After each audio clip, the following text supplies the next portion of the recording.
하여 주의 도를 내게 보이시고 주의 길을 내게 가르치소서. 아멘. 아버지,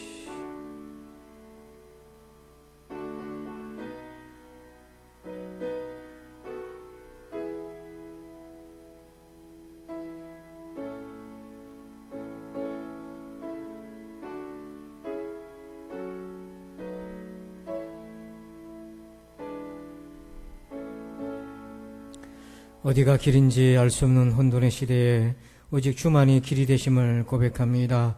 오늘 좌우를 분간하지 못한 눈먼 우리를 인도해 주옵소서. 예배 가운데 주님을 만나게 하여 주옵소서. 예수님의 이름으로 기도합니다. 아멘. 찬송가 26장을 찬양 드립니다.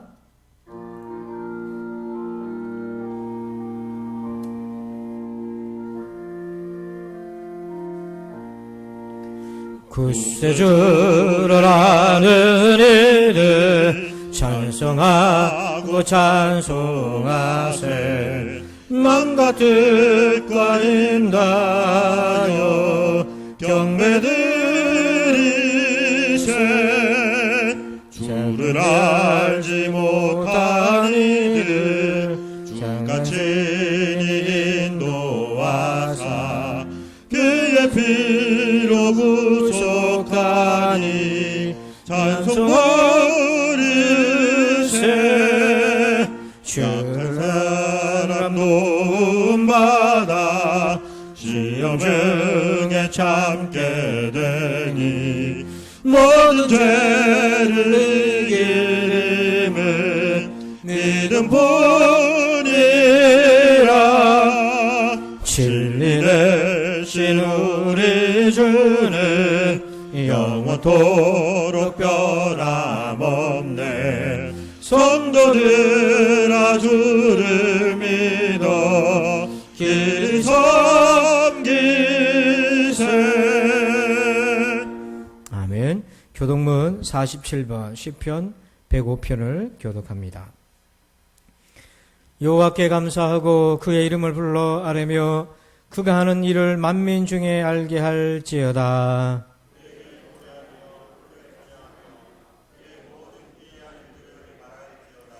그의 거룩한 이름을 자랑하라.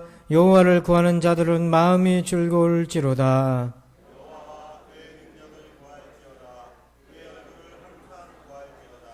그의 종 아브라함의 후손 곧 택하신 야곱의 자손 너희는 그가 행하신 기적과 그의 이적과 그의 입의 판단을 기억할지어다.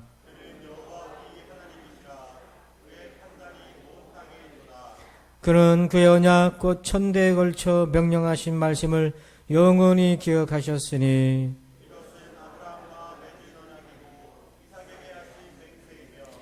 야곱에게 세우신 율례 곧 이스라엘에게 하신 영원한 언약이라.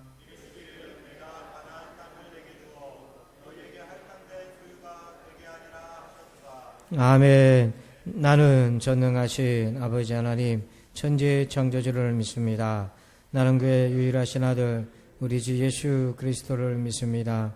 그는 성령으로 잉태되어 동정녀 마리아에게서 나시고 본디오 빌라도에게 고난을 받아 십자가에 못 박혀 죽으시고 장사된 지 사흘 만에 죽은 자 가운데서 다시 살아나셨으며 하늘로 오르시어 전능하신 아버지 하나님 우편에 앉아 계시다가 거기로부터 살아있는 자와 죽은 자를 심판하러 오십니다. 나는 성령을 믿으며 거룩한 공교회와 성도의 교제와 죄를 용서받는 것과 몸의 부활과 영생을 믿습니다. 아멘. 다 함께 자리에 앉으셔서 찬송가 429장을 찬양 드립니다.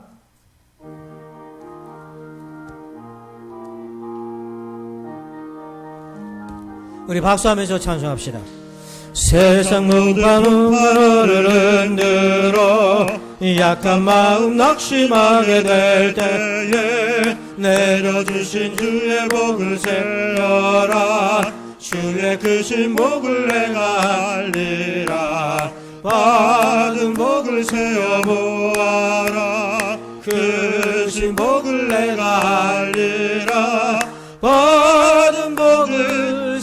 세어보아라 그 신복을 내가 알리라 세상 근심 걱정 너를 누르고 십자가를 등에 지고 나갈 때 주가 내게 주신 복을 세어라 두려움 없이 항상 찬송하리라 받은 복을 세어보아라 그 신복을 내가 알리라 받은 복을 세어보아라 주의 그 신복을 내가 알리라 세상 권세 너의 앞길 막을 때 주만 믿고 낙심하지 말아라 천사들이 너를 보아리니 염려 없이 앞만 보고 나가라 받은 복을 세어보아라 그 신복을 내가 알리라 받은 복을 세어보아라 주의 그 신복을 내가 알리라. 아멘. 이 시간에는 우리 코로나19 해결을 위해서 6가지 기도 제목을 읽고 합심으로 기도하신 후에 조병규 장로님 기도 인도하십니다. 주의 크고 은밀한 계획이 이루어지길 원합니다. 국가가 이 위기를 극복해나가는 과정을 통해서 다가오는 세대를 위한 변화의 기회가 되게 하소서. 성도들이 믿음의 눈으로 이 모든 일들을 생각하게 하소서. 생활에 어려움을 겪는 모든 이에게 위로와 일어설 힘과 지혜를 주셔서 자녀들을 안전하게 보호하시고 수능생 자녀들에게 담대한 마음을 주셔서 부산진 교회가 코로나19를 통해 각자의 믿음을 점검하고 새롭게 도약하는 기회가 되게 하소서. 아멘. 우리 같이 기도합니다. 아버지 하나님 감사합니다. 주의 크고 은밀한 계획이 이번 코로나19를 통하여서 아버지 나라와 민족과 열방과 또 우리 각자의 삶 속에서 이루어지기를 원합니다. 하나님 대한민국이 이 위기를 극복해 나가는 과정을 통해서 다가올 세대를 위한 변화의 기회가 되게 주옵소서. 하나님 아버지 우리 성도들 믿음의 눈으로 이 모든 일들을 생각하며 바라보게 하여 주옵소서. 생활의 어려움을 겪고 있는 성도들이 많습니다. 저들을 위로해 주시고 일어설 힘을 더하여 주시고 지혜를 더하여 주옵소서. 하나님 아버지 무엇보다도 자녀들을 안전하게 보호하시고 우리 수능생 자녀들을 하나님 담대한 마음으로 잘 준비하여서 끝까지 충성하는 우리의 자손들로 삼아 주옵소서. 아버지 하나님 우리 부산진 교회가 코로나19를 통해 각자의 믿음을 점검하고 새롭게 도약하는 기회가 되기를 원합니다. 우리 성도들을 깨워주시고 더 하나님 앞에 나아가는 우리의 믿음이 되게 하여 주옵소서. 감사합니다. 주님 예수님의 이름으로 기도합니다. 아멘.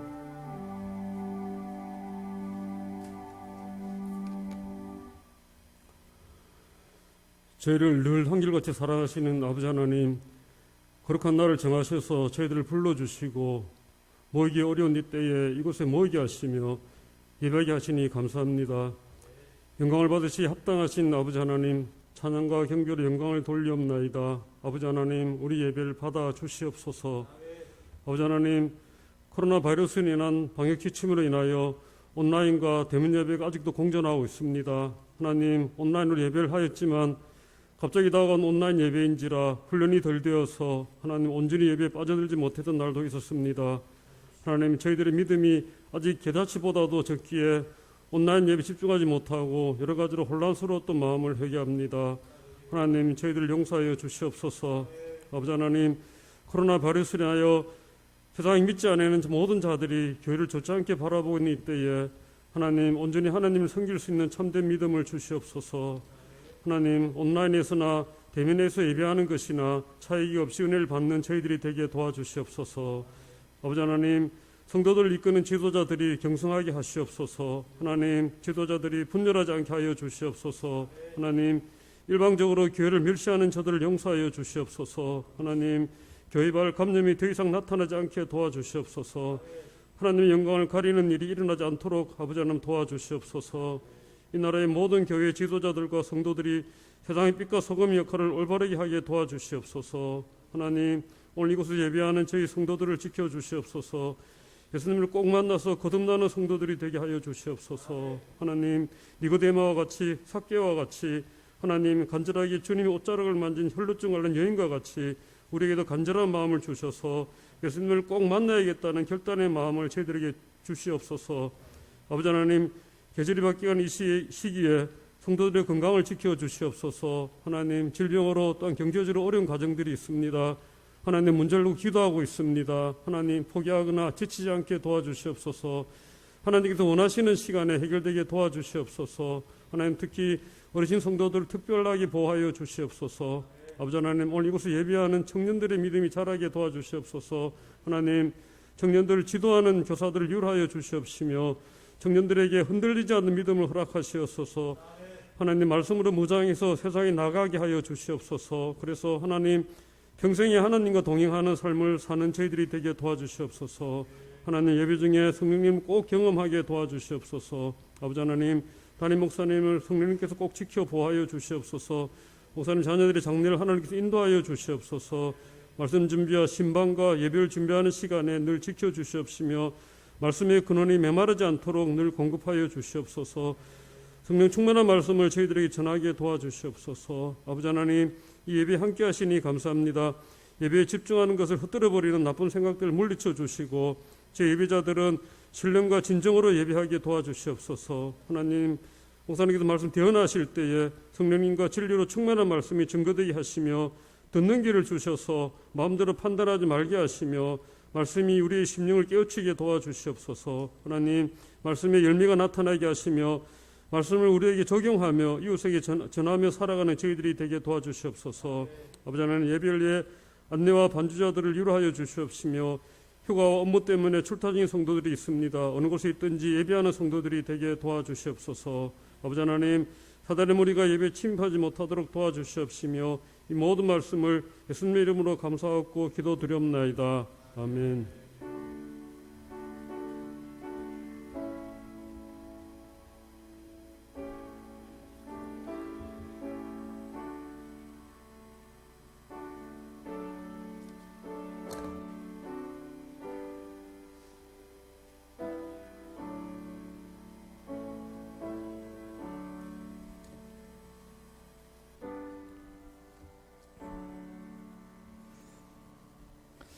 이 시간에는 교회 소식을 말씀드립니다. 우리 좌우에 계신 성도들과 인사하겠습니다. 반갑습니다. 인사할까요? 반갑습니다. 감사합니다. 우리 주보를 참고해 주시기 바랍니다. 오늘은 오순절 후 우리 16번째 주일로 지킵니다. 그리고 다음 주는 9월 선교 예배로 드리겠습니다. 우리 사회적 거리두기 2단계가 한 주 더 연장되어 다음 주까지 연장되었습니다. 그래도 예배는 우리 지금처럼 1부, 2부 온라인 나눠서 드리면 되겠습니다. 되도록 시간적 여유가 있으신 분들은 1부에 나오시면 더 도움이 되겠고요. 그리고 우리 예배 방역 예절을 마스크 꼭 쓰시고 좌우로 거리를 두어서 앉아주시면 좋겠습니다. 새벽 기도회는 정상 진행 중에 있습니다. 그리고 우리 교회학교 예배는 다음 주 지나서 다음 주까지는 온라인으로 드리도록 합니다. 우리 청년회는 2부 예배 후에 본당에서 우리 모이겠습니다. 오늘 원래가 있는 날인데요. 우리 모임 가져주시고요. 랜선 신방 DJ 여러분 지난주에 들어보셨습니까?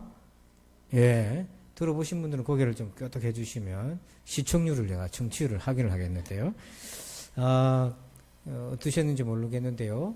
1목장 했고 이번에 이제 이번 주는 2목장인데 혹시 빠지시는 분들이 있을 거예요. 그러면 또 뒤에라도 연결해서 합니다. 또 2목장 이번 주간이지만 또 누락된 분들 하고 신청하신 분들 할 텐데 부부가 같이 계시면 되도록 제가 남편분들한테 연결을 해보려고 애를 써요. 근데 이제 잘 모르시고 서로 얘기할 기회가 없으니까 그렇게 여러분 이해해 주시고 다 할 수가 없어요. 다 시간상. 그래서 목자들께서 추천해 주시는 명단 가지고 제가 또 일부 보완해서 진행합니다. 그런데 나도 참여하기 원한다.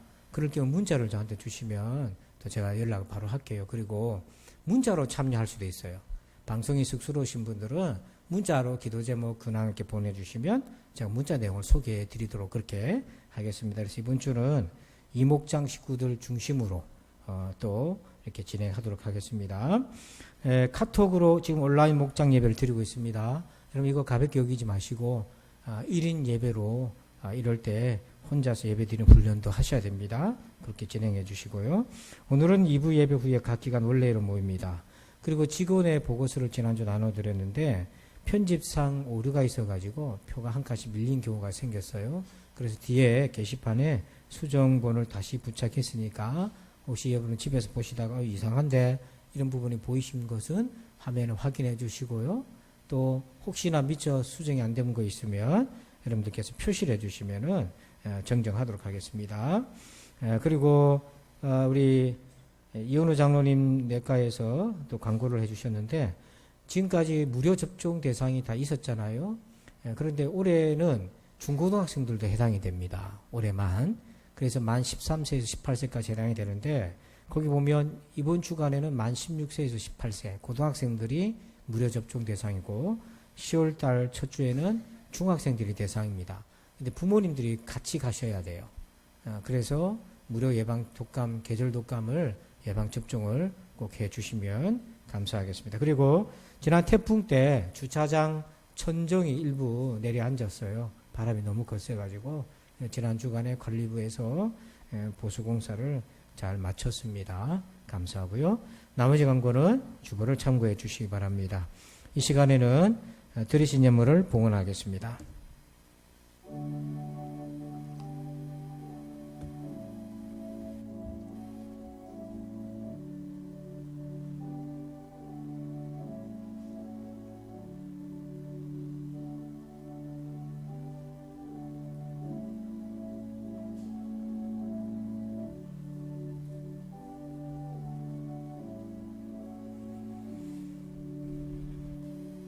기도합니다.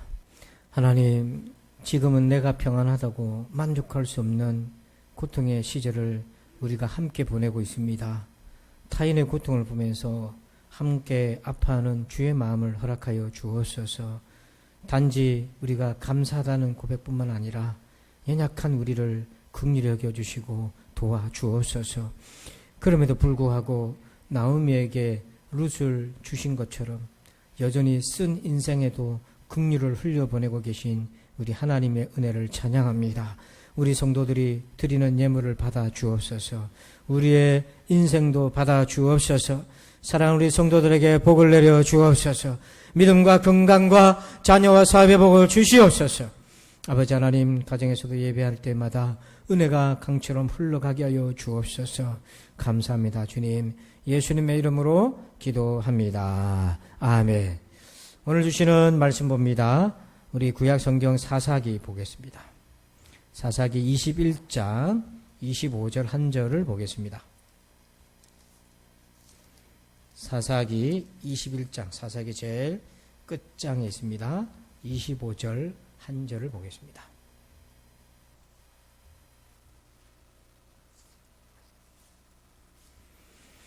사사기 21장 25절 우리 한 절입니다. 화면을 참고하시고 우리 같이 함께 봉독합시다. 시작. 그때 이스라엘의 왕이 없으므로 사람이 각기 자기 소견에 옳은 대로 행하였더라. 아멘. 할렐루야. 오늘부터 혼돈 속의 길찾기라는 주제로 사사기를 중심으로 오늘 말씀해 내려고 합니다. 오늘 첫 번째 시간인데요. 우리 제목을 같이 한번 읽어봅시다. 시작. 기도로 영혼의 질서를 찾으라. 아멘. 사진 한 장을 봅니다. 이 사진을 보면서 어떤 장면인 것 같아요? 아이가 손가락을 입에 물고 있잖아요. 어떤 상황인 것 같습니까? 뭘 먹을까? 그게 아니고요. 길을 잃어버린 거예요. 그러니까 길을 잃어버린 아이는 어떻게 하고 있습니까? 지금 콜똘하게 생각 중이죠. 그래서 혼돈의 상황, 길을 찾지 못하는 상황, 해결책을 구하지 못하는 상황을 아포리아라는 단어로 표현을 합니다. 이것이 혼돈의 상황인 거예요. 자, 여러분들은 길을 잃어버렸거나 해결책을 찾지 못할 때는 어떻게 반응하십니까? 그런데 어린아이들은 길을 찾지 못하고 혼돈에 처하면 생각을 하게 됩니다. 그래서 혼돈은 생각의 문을 열어주는 통로와 같다 얘기합니다. 지금 우리가 살아가는 시대도 혼돈의 연속이에요. 앞에 있는 현수막을 보면 오늘 날짜로 뭐라고 되어 있습니까? 사회적 거리두기 2단계가 종료된다고 되어 있잖아요. 그런데 며칠 전에 문자가 왔습니다. 한 주 더 연장된다고. 그러니까 우리의 시간표는 예정대로 진행되지 않고 있는 혼돈에 있습니다. 우리는 이런 때에 하나님의 자녀로서 내가 어떻게 살아가는 것이 좋을까? 자, 여러분 25절 말씀을 함께 읽어봅시다. 시작. 그때에 이스라엘에 왕이 없으므로 사람이 각기 자기의 소견에 옳은 대로 행하였더라. 아멘. 사사기가 바로 그런 혼돈의 시대였어요. 그때 왕이 없음으로 인해서 사람들이 각자가 소견대로 각자 도생하면서 자기 생각이 옳은 대로 판단하고 살았다는 겁니다. 여러분 이것이 사사기의 마지막 장에 나오는 마지막 구절입니다. 이게 결론이에요. 혼돈의 시대라는 거예요. 그런데 이 사사기 속에서 혼돈의 시대지만 이 사사기를 가만히 보면 그 속에서도 영혼의 질서를 찾고 살아가는 사람들이 있습니다. 지금 이러한 혼돈의 시대이지만 영혼의 질서를 도리어 찾고 잘 살아가는 하나님의 백성들도 많다는 얘기죠. 자, 그들은 어떤 특징이 있을까요? 그래서 앞으로 몇 주간 이 주제를 가지고 말씀을 봅니다. 오늘 첫 번째 사사기에서 영혼의 질서를 그들은 어떻게 찾았을까? 1장 1절을 읽어봅니다. 여호수아가 죽은 후에 이스라엘 자손이 여호와께 여쭈어 이르되 우리 가운데 누가 먼저 올라가서 가나안 족속과 싸우리까? 아멘. 보니까 여호수아가 죽은 후에 사사기 내용이 펼쳐지는데 모세와 여호수아 걸출한 지도자입니다. 이 리더가 죽었어요. 그리고 새로운 지도자가 나와야 되는데 지금 아직 새로운 지도자가 나타나지 않고 있습니다. 그래서 이 과도기를 우리말에는 뭐 어떻게 표현하냐면 골위의 시간이다. 골위라는 뜻은 여러분들이 낯선 단어이긴 한데 어떤 직위나 자리가 비어있는 상태를 얘기하는 거예요. 지금이 바로 그런 시대입니다. 사사시대가 모세와 여호수아만 쳐다보고 잘 왔는데 어느 날 이 두 명의 지도자도 세월이 흘러 하나님 품으로 돌아가고 그 뒤를 이을 지도자가 없어요. 공백의 고리의 시간을 갖고 있습니다. 이때 이스라엘 백성들이 어떻게 자기들의 앞길을 찾아가고 영혼의 질서를 찾았는가? 그 다음 부분을 보니까 여호와께 이스라엘 자손이 여호와께 여쭈어 이렇게 나옵니다. 바로 이들은 기도로 하나님 앞에 인도를 받았다는 거죠. 여러분, 기도라는 형식을 통해 하나님의 인도하심을 받아서 하나님이 리더가 되셔가지고 그리고 이스라엘 백성들은 그 하나님을 따라가는 종의 길을 걷게 되었다는 얘기입니다. 근데 여기서 여쭈다라는 히브리어 뜻에는 어떤 의미가 있냐면 빌려 쓰다는 것이 있어요. 내게 없는 거를 다른 사람에게 가서 빌려 쓰는 거예요. 그러니까 여쭈다 이 말은 내게 없는 지혜, 내가 앞으로 어떻게 살아가야 될지 내게 그런 지혜가 없단 말이죠. 그 지혜를 하나님께 빌려오는 거예요. 그것이 바로 기도로 여쭈다는 겁니다. 그래서 사사기의 백성들은 기도로 그들의 영혼의 질서를 찾아가는 여정을 걸어갔다는 것입니다. 자, 그런데 안타깝게도 사사기 1장에서부터 이렇게 출발을 했지만 끝장에 가면 갈수록 이 흐름이 지속되지 못하고 깨집니다. 그러나 여전히 사사기 안에는 기도로 질서를 찾아가는 사람들이 있었어요. 그러면 이 사사기 전체에서 이 주시는 메시지, 이들은 어떻게 기도로 영혼의 질서를 찾았는가? 세 가지 중요한 메시지를 주십니다. 첫 번째는요, 이것입니다. 같이 읽어봅시다. 시작. 기도는 하나님에게서 안전을 찾는 것이다. 여러분, 드보라라고 하는 여자 선지자가 등장을 하는데 이 선지자가 가나안 왕 야빈이라는 왕과 전쟁을 하게 되었습니다. 그런데 드보라는 선지자로서 하나님 말씀을 가르치고 인도하는 역할은 했지만 그러나 전쟁을 치룰 수는 없었어요. 그래서 전쟁을 치룰 수 있는 용감한 장수인 바락이라는 장수를 불러서 전쟁을 맡깁니다. 그때 맡길 때에 하나님의 말씀을 대언해 줘요. 이렇게 확신을 심어줍니다. 사사기 4장 6절과 7절에 보니 이스라엘의 하나님 여호와께서 이같이 명령하지 아니하셨느냐? 내가 야빈의 군대 장관 시스라와 그의 병거들과 그의 무리를 기송강으로 이끌어 내게 이르게 하고 그를 내 손에 넘겨주리라 하셨느니라. 아멘. 하나님이 드보라에게 하신 명령을 바락에게 드보라가 그대로 전해줘요. 하나님이 그를 네 손에 넘겨주었다. 그래서 여러분 빨간 글씨만 우리 같이 한번 읽어봅시다. 시작. 하나님 여호와께서 명령하시기를 그를 내 손에 넘겨주리라. 이렇게 누가 말씀하셨다는 거예요? 하나님이 말씀하셨어요. 그러면 된 거잖아요. 그러면 끝난 거잖아요. 그런데 바락이 불안했어요. 불안한 마음이 해결이 안 돼요. 그래서 이 불안한 마음을 해소하고자 두보라를 찾아가서 두보라에게 이렇게 얘기를 합니다. 8절을 보니까 바락이 그에게 이르되 만일 당신이 나와 함께 가면 내가 가려니와 만일 당신이 나와 함께 가지 아니하면 나도 가지 아니하겠노라 하니, 지금 바락이 불안한 마음을 두보라가 같이 가면 내가 되겠다. 두보라를 통해 자기의 불안한 마음을 해소하고 있는 거예요. 여러분, 이 바락이 무섭고 두려운 마음이 그리고 의심도 들어오고 불안한 마음이 오는데 이거를 여선지자인 두보라 당신이 나랑 함께 간다면 내가 가겠다. 불안한 마음을 두보라로 해소하고자 하는 겁니다. 그런데 여러분, 이것이 문제였던 거죠. 사람이 자존감을 세우는 데는 두 가지 경험이 꼭 필요합니다. 하나는 뭐냐면 안전의 경험이 필요하고요. 또 하나는 적당한 좌절을 경험하고 일어서는 그 경험이 필요해요. 안전의 경험은 어릴 때부터 해야 되는데 존 볼비라고 하는 심리학자가 낯선 상황 실험이라는 걸 한번 한 적이 있는데요.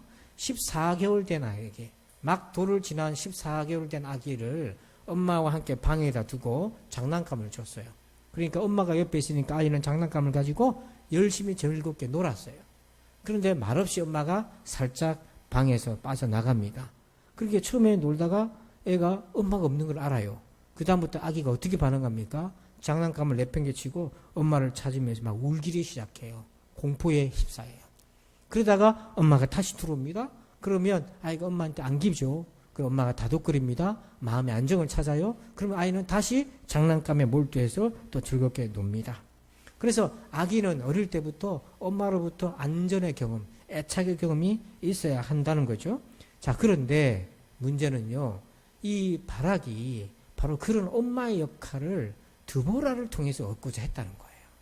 성인이 되었음에도 불구하고, 하나님이 약속하셨음에도 불구하고 불안한 마음을 마치 어린아이처럼 드보라에게서 해소하려고 했다는 얘기예요. 이게 문제라는 겁니다. 바락은 그 불안한 마음을 가지고 하나님께 나가야 했던 거예요. 여러분, 평범한 농사꾼이었던 기드온이 어느 날 하나님부터 사사로 부름을 받습니다. 그런데 그가 치료해야 될 전쟁은 미디안 광야의 연합군과 엄청난 전쟁을 벌여야 했습니다. 느닷없이 사사의 책무를 받았는데 너무 두렵고요. 자기는 전쟁을 나가본 경험도 없고 두려웠습니다. 그런데 그 불안한 마음을 가지고 기드온이 잘한 것이 하나 있어요. 하나님께 가지고 나갔다는 얘기예요. 그래서 성경에 우리가 잘 아는 표현인데 성경에 처음 등장합니다. 그게 바로 기드온이 한 것인데 사사기 6장 24절 여러분들 읽어주세요. 시작.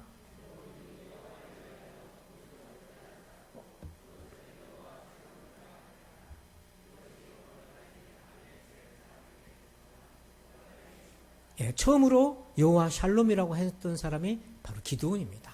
여러분, 샬롬은 평안이잖아요. 하나님이 주시는 평안이잖아요.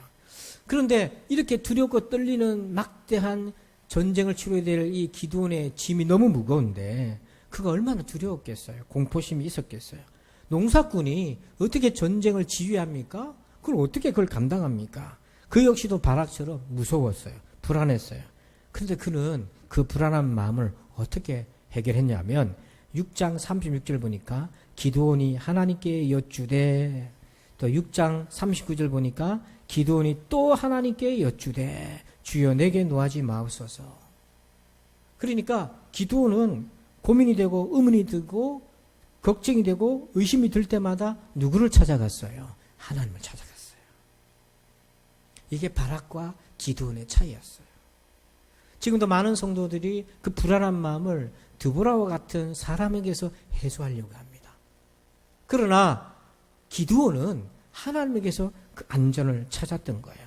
하나님은 친절하게도 그때마다 기드온에게 응답해 주셨어요. 그리고 하나님은 이런 기도로 고뇌를 해결해 가고자 하는 기드온의 태도를 너무 기뻐하셨어요. 그래서 기드온이 경험한 것이 바로 여호와 샬롬이었습니다. 기드온은 그의 마음에 일어나는 온갖 번잡스러운 마음을 바로 기도로 바꾸었어요. 고민도 있고 걱정도 있는데 우리가 기도가 없다면 그 영혼이 어떻게 여호와 샬롬을 얻을 수 있겠습니까? 바락이요, 그 불안한 마음을 두보라를 통해서 해소하고 그렇게 전쟁에 나갔습니다. 그런데 결과가 어떻게 되었습니까? 전쟁에는 이겼지만 그에게는 영광은 주어지지 않았어요. 사사기 4장 9절 보니까 이르되 내가 반드시 너와 함께 가리라. 그러나 네가 이번에 가는 길에서는 영광을 얻지 못하리니 이는 여호와께서 시스라를 여인의 손에 파실 것임이니라 하고 드보라가 일어나 바락과 함께 게데스로 가니라. 여러분, 이 바락이 전쟁에 나가서 승리는 거두었습니다. 그런데 적장 시스라의 목을 바락이 취하며 영광을 돌렸어야 되는데 하나님은 그 시스라의 목을 연약한 여인인 야엘이라는 여인에게 돌렸어요.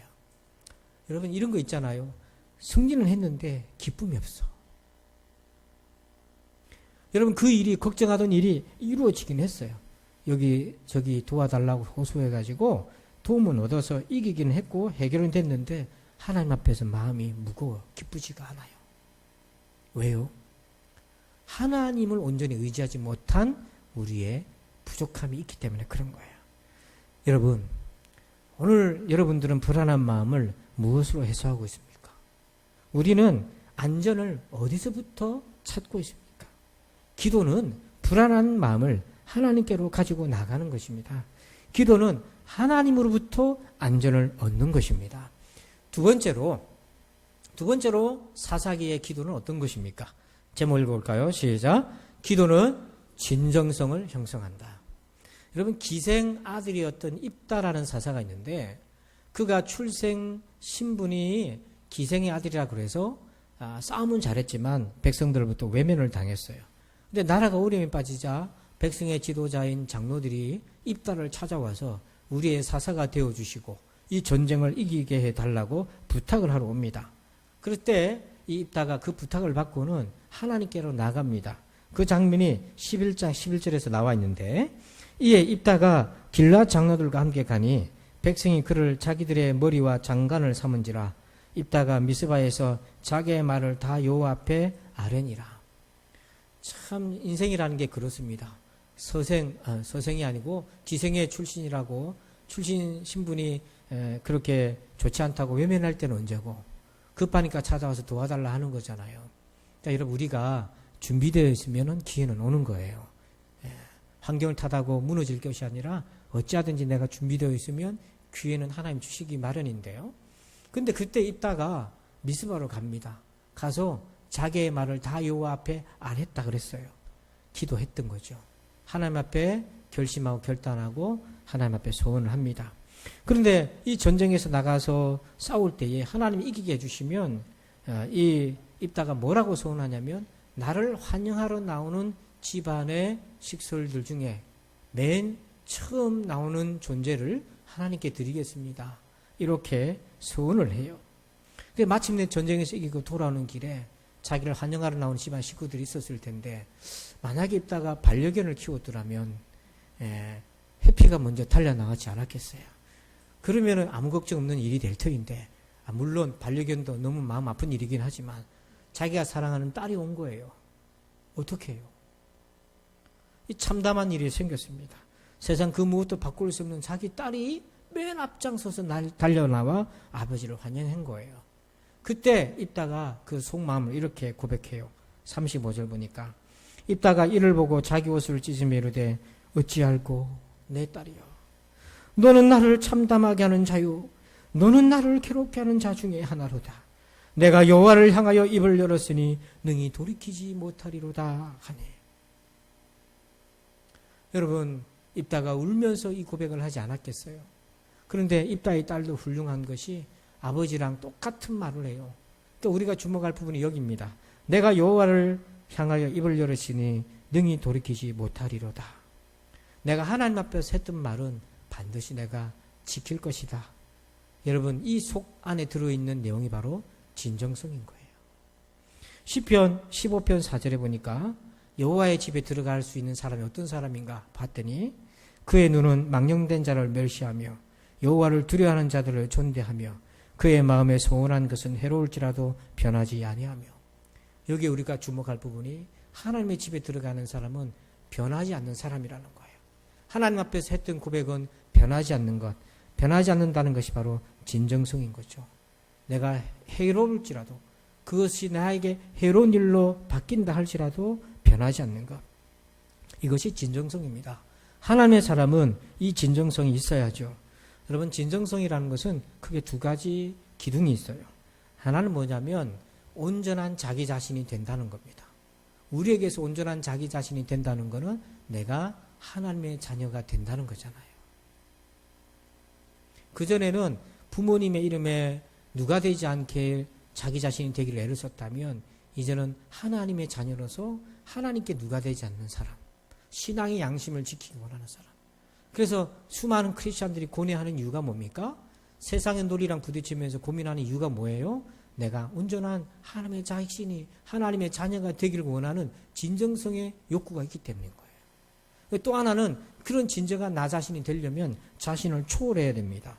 뭘 초월해야 되나요? 나의 이기적인 욕망, 욕구들, 이런 것들을 초월해야만 되는 거죠. 그래서 큰 뜻에 헌신할 때에 진정한 나 자신이 되는 겁니다. 그런데 여러분, 우리가 하나님의 자녀가 된다는 거, 하나님 아버지 앞에 부끄러움 없는 자녀가 된다는 거, 우리의 권리를 내려놓기도 하고 우리의 욕심도 내려놓기도 하고 십자가를 지는 거잖아요. 이게 자기 초월인 거예요. 이것이 그냥 만들어지지 않습니다. 끊임없이 우리가 하나님 앞에서 살아가는 시간들이 축적되어야 되는 거예요. 그것이 바로 하나님 앞에서 우리가 했던 기도의 시간들이 축적됨으로 인해서 우리 안에는 진정성이 만들어져 간다는 겁니다. 오늘날 우리 그리스도인들은요, 신앙은 있지만 진정성이 너무 부족한 거예요. 불리한 상황이 생기면 너무도 쉽게 색깔을 바꿉니다. 하지만 입다를 보세요. 전쟁에서 이겼습니다. 약속을 지켰고요. 그리고 마지막 하나가 남았는데 자기 딸이 오잖아요. 해로운 일이라 할지라도 그 앞에서 하나님 앞에서 지키려 했던 그 진정성을 한번 보시죠. 이것이 혼돈의 시대에 우리의 영혼의 질서를 찾아가는 중요한 표지라고 하는 것입니다. 마지막 세 번째는 내 영혼의 질서를 찾아가는 기도는 무엇입니까? 제목을 한번 읽어봅니다. 시작. 기도는 전적 헌신이자 성찰이다. 여러분, 베냐민 지파가 이스라엘 12지파 중에 레위 지파를 뺀 12지파 중에 한 부족이죠. 사울도 베냐민 지파 출신이잖아요. 그런데 이 베냐민 족속들이 레위 족속의 첩을 몹쓸 짓을 해서 죽이게 됩니다. 그리고 이 레위 사람은 그게 너무 분해가지고 이 첩의 시신을 토막을 내서 이스라엘 전국에 보내버려요. 이로 인해서 베냐민과 나머지 11개 지파 간에 동족 간에 전쟁이 터지게 됩니다. 무려 3차전이 벌어지게 돼요. 그래서 이 말도 안 되는 일을 당한 이스라엘이 나머지 11개 지파들이 마음을 모아서 베냐민 지파와 전쟁을 하기 위해서 하나님 앞에 기도를 해요. 사사기 20장 18절에 이렇게 기도합니다.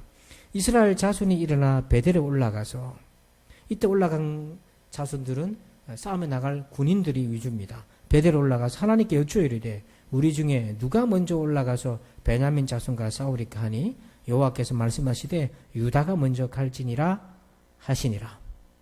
다 베델에 올라가서 군대가 기도했어요. 누가 먼저 올라갑니까? 유다가 올라가라. 하나님이 이렇게 응답하셨으니까 당연히 이길 줄 알았죠. 그런데 1차전에서 패했어요. 무려 전사자가 22,000명이 발생했습니다. 엄청난 손실이 생겼어요. 그러자 이스라엘이 두 번째로 기도합니다. 23절에 이스라엘 자손이 올라가 같이 베델에 올라가 여호와 앞에서 저물도록 이번에는 뭐 했어요? 울었어요.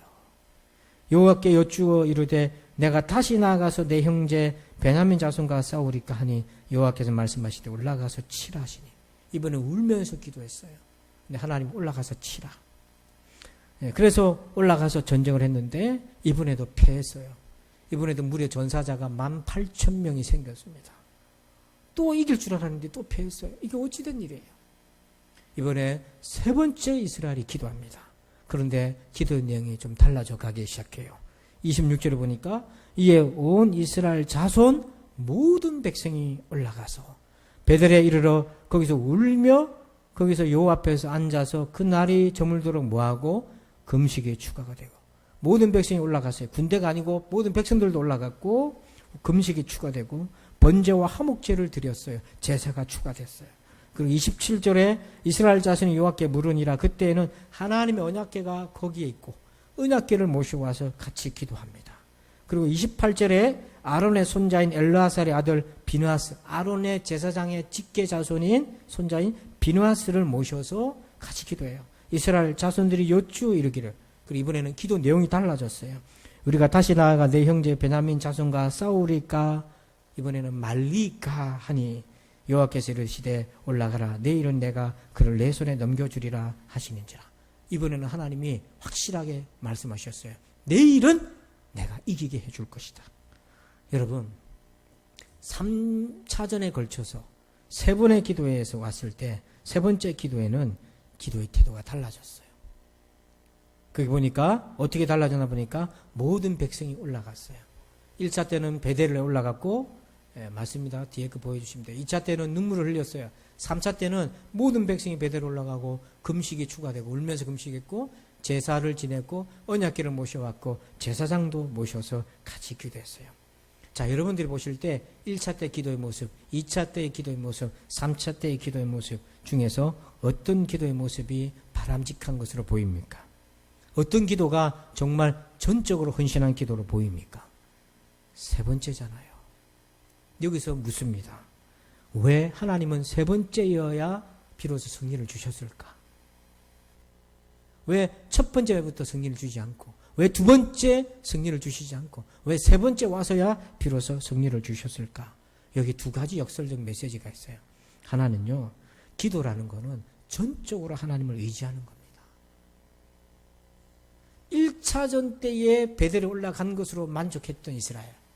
그러나 하나님은 세 번의 전쟁의 과정을 통해서 3차전 때 이스라엘 백성들의 기도의 모습이 지금 이렇게 출현하고 있는 거예요. 그러니까 여기서 우리가 생각해 보면 3차전 때 했던 기도의 정성 있잖아요. 모든 백성이 같이 기도하고 울면서 금식하면서 기도하고 제사를 하나님 앞에 예물을 올려드리며 기도하고 언약궤를 모셔서 하나님 앞에서 기도하고 제사장을 초청해서 같이 중보 기도하고 1차전 때 이렇게 기도했더라면 이렇게 1차전 때 22,000명이 죽어가고 2차전 때 18,000명이 죽어가는 서로 양진영의 엄청난 희생자가 발생하지 않아도 되었을 것인데 우리가 처음부터 이렇게 믿음으로 기도했더라면 여러분 오늘 우리의 기도는 1차와 2차와 3차 중에 어디에 머물고 있습니까? 오늘 나의 기도는 1차와 2차와 3차 중에 어디에 만족하고 있는 것인가요? 성도 여러분, 혼돈 속에서 영혼의 질서를 찾는 기도는 정성을 다해야 되는 겁니다. 전적으로 헌신해야 되는 겁니다. 근데 두 번째 역설적인 메시지가 여기 있어요. 왜 하나님은 또 다른 측면에서 볼 때 왜 세 번이나 전쟁을 하게 하셨나? 왜 그랬을까? 묵상할 때에 주신 감동이 하나 있어요. 하나님은 이스라엘에게 어쩌면 시간과 기회를 주지 않았을까? 그래서 기도를 바꿀 수 있는 기회를 주신 것이 아닐까? 마치 한나가 아들을 달라고 그렇게 기도했는데 하나님 안 주셨잖아요. 근데 나중에 한나가 기도를 바꿔서 아들을 주시면 하나님께 바칠게요. 소원했잖아요. 그때 하나님이 이제 태문을 열어서 사무엘을 주셨잖아요. 그 뒤에 한나가 아들, 딸들을 다시 놓게 됩니다. 그런 것처럼 하나님은 이스라엘에게 기회와 시간, 기도를 바꿀 기회를 주지 않았을까? 제가 왜 그렇게 생각하냐면 마침내 베냐민과의 전쟁에서 이스라엘이 확실하게 승리를 거뒀어요. 베냐민의 전사들을 다 멸절했어요. 베냐민이 씨가 마르게 돼버렸습니다. 그런데 이스라엘이요 기쁘지 않았어요. 전쟁에서 이겼으면 기뻐해야 될 건데 기쁘지 않았어요. 사사기 21장 3절에 보니까 이르되 이스라엘의 하나님 여호와여 어찌하여 이스라엘에 이런 일이 생겨서 오늘 이스라엘 중에 한 지파가 없어지게 하시나이까 하더니 지금 누구를 원망합니까? 하나님 원망하는 거예요. 그들이 그렇게 이기게 해달라고 베델에 올라와서 울면서 때를 쓰고 기도할 때는 언제고 베냐민 족속이 사라질 위기에 놓여져 있으니까 이 민족이 우리가 이스라엘이 어찌하다가 이렇게 되었습니까? 후회하고 있어요. 여러분 뒤에 보면 노골적으로 후회합니다. 15절에 보니까 백성들이 베냐민을 위하여 뉘우쳤으니 이는 여호와께서 이스라엘 지파들 중에 한 지파가 빠지게 하셨음이었더라. 또 하나님 탓을 하면서 어떻게 후회하냐면 뉘우친 거예요. 잘못된 일이다 이거. 베냐민 지파가 사라질 위기에 놓여져 있다. 물론 사라지지 않고 그 가문을 유지해 갑니다. 결국에는. 그런데 그때 이스라엘은 기쁜 게 아니고 이겨서 기쁜 게 아니고요. 후회해요. 여러분 하나님이 두 번이나 승리를 주지 않은 까닭은 그래서 정말 약 4만 명의 전사자가 생기게 하게끔 그렇게 하신 까닭은 이스라엘이 이렇게 후회할 일이라는 것을 알고 계셨기 때문은 아닐까. 그러나 이스라엘이 여전히 완강하게 요구하기에 하나님은 어쩔 수 없이 그들의 뜻에 응답을 해 주셨지만 그것은 최선은 아니었던 거죠. 여러분 기도는 그 자체도 중요하지만 기도의 내용이 결정적으로 중요합니다. 무엇을 기도할 것인가요? 우리가 이것에 대한 성찰의 시간을 가져야 한다는 겁니다. 기도를 위한 기도의 과정이 필요하다. 확인해 보면 이들은요 기도를 위한 준비가 없었어요. 18절 한번 보실까요? 이들은 처음에 기도할 때 어떤 모습으로 달려왔는지 18절을 여러분들 읽어주세요. 시작.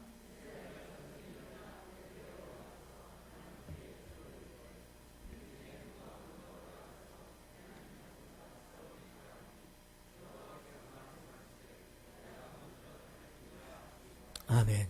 이들이 처음으로 베델에 올라서 기도합니다. 그때 뭐라고 기도하고 있습니까? 우리 중에 누가 먼저 올라가서 베냐민 자손과 싸울까? 자, 이 기도가 합당한가 먼저 생각을 했어야 되는 거예요. 하나님, 어떻게 하지요? 이거 전쟁을 해야 되는 겁니까? 동족 간에 칼부림이 일어나야 되는 것입니까? 하나님 아니면 다른 방법은 없습니까? 이들은요, 이미 전쟁을 할 거라고 정하고 답은 가지고 올라와서 순서만 정하려고 하나님 앞에서 서로 부담스러우니까 순서만 정하려고 왔던 거예요. 그런데 이렇게 기도하기 이전에 이 기도가 과연 옳은가를 생각해 볼 필요가 있는 거예요. 사실 베냐민이 악행한 것도 잘못된 겁니다. 베냐민이 레위인의 첩, 그래도 같은 동족인데 그 첩을 욕보이고 잔혹하게 살해한 것은 정말 용서받을 수 없는 잔혹한 범죄입니다. 그런데 당시 사건의 주요 인물이었던 레위 사람이 첩을 두고 살았어요. 근데 이 첩이 레위 사람을 떠나버려요. 가출을 해버려요. 그래서 자기 친정에 갑니다. 친정 간 첩을 찾으러 오다가 이런 일이 벌어졌어요.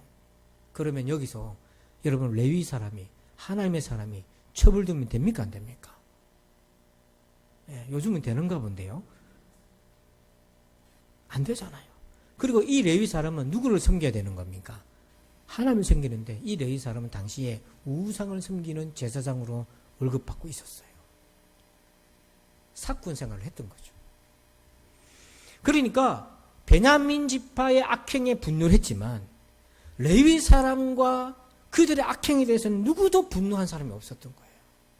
나머지 11개 지파가 사건을 딱 따져봤을 때 그냥 벌어진 현상만 보고 격분해가지고 베냐민이 어떻게 이럴 수 있나 전쟁을 하려고 우후죽순 일어났지만 조금만 돌이켜 생각해보면 기도는 다르게 전개될 수 있었어요. 이 11개 지파가 모여서 레위 사람이 어쩌다가 첩을 두게 되었고 레위 사람이 어쩌다가 우상을 섬기는 제사장이 되었던 거, 이 일이 그냥 일어난 일이 아니라 하나님이 우리에게 경고하시는 메시지가 아니냐. 베냐민도 회개해야 되지만 우리도 회개해야 된다. 그래서 우리가 베델에 올라가서 누가 먼저 베냐민과 싸울 것인가를 기도할 것이 아니라 베델에 올라가서 우리 모두가 하나님 앞에 회개해야 될 시간이다. 아무도 그 소리를 하지 않는 거예요. 만약에 그렇게 기도했더라면 오늘 이 잔혹한 전쟁은 전혀 다른 양상으로 바뀔 수가 있었다는 거죠. 혼란할 때는요, 기도하는 것 자체도 중요하지만 내가 뭘 기도할 것인가 그것을 성찰하고 기도를 위한 기도의 시간이 필요한 겁니다. 그래서 스미트라고 하는 신학자는 이렇게 얘기를 해요. 레위인은 하나님을 떠난 이스라엘을 상징하는 거고 의미하고, 첩이 레위 사람을 버리고 떠나버렸고 우여곡절 끝에 데려가려 했다가 비참하게 죽는 고통은, 이런 고통은 장차 하나님을 떠난 백성들이 처할 운명이었다는 거예요. 그거를 바로 레위인과 그 첩의 사건을 통해서 하나님 이스라엘에게 보여주신 거라는 거예요. 그런데 아무도 깨닫는 자가 없어요. 깨닫는 자가 없어요. 그러니까 베냐민과 덮어놓고 전쟁을 할 것이 아니라 그 베냐민의 죄를 향해 격분할 것이 아니라 자기 안에 있는 죄를 통해서도 회개하고 성찰하는 시간을 가졌다면 모든 상황은 달라졌을 것인 거죠. 여러분, 오늘 우리의 현실은 혼돈 그 자체입니다. 이때 우리가 어떻게 우리의 영혼의 질서를 찾고 하나님의 자녀로 살아갈 수 있을까요? 사사기를 보니까 이들의 사사기 백성들이 했던 것 중에 한 가지가 바로 기도였습니다. 그들은 기도로 영혼의 질서를 찾았어요. 그 기도에는 세 가지 중요한 특징이 있었습니다. 첫째는 기도는 하나님에게서 안전을 찾는 것이다. 두 번째, 기도는 진정성을 형성하는 것이다. 세 번째, 기도는 전적 의지와 성찰이다. 여러분, 우리 기도합시다. 우리 열심히 기도합시다. 기도하되 이렇게 기도하는 저와 여러분 되기를 주의 이름으로 축원합니다. 아버지 감사합니다. 오늘 혼돈 그 자체를 살았던 사사기의 백성들이 그럼에도 불구하고 영적 질서를 찾았던 사람들은 하나님 앞에 나와서 기도했던 사람인 것을 보았습니다. 오 주여, 우리가 주 앞에 기도하는 자가 되게 해주시고 이 혼돈의 시절을 기도로 영혼의 질서를 찾아가게 도와 주옵소서. 감사합니다. 아버지 예수님의 이름으로 기도합니다. 아멘. 우리 다 함께 자리에서 일어나십니다. 자리에 일어나셔서 송령 1장을 찬송하겠습니다.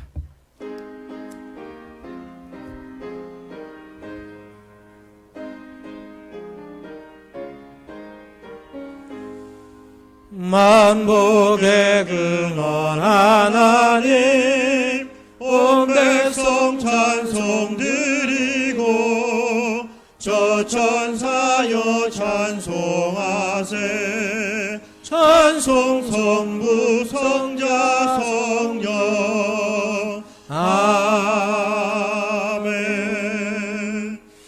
이제는 우리 구주 예수 그리스도의 은혜와 하나님 아버지의 그 크신 사랑하심과 성령님의 감화감동 교통의 충만하심의 역사하심이 혼돈의 사사시대와 같은 시절에 기도로 영혼의 질서를 찾아가기를 원하는 우리 모든 성도들 위해 이제부터 영원토록 함께 계실지어다. 아멘.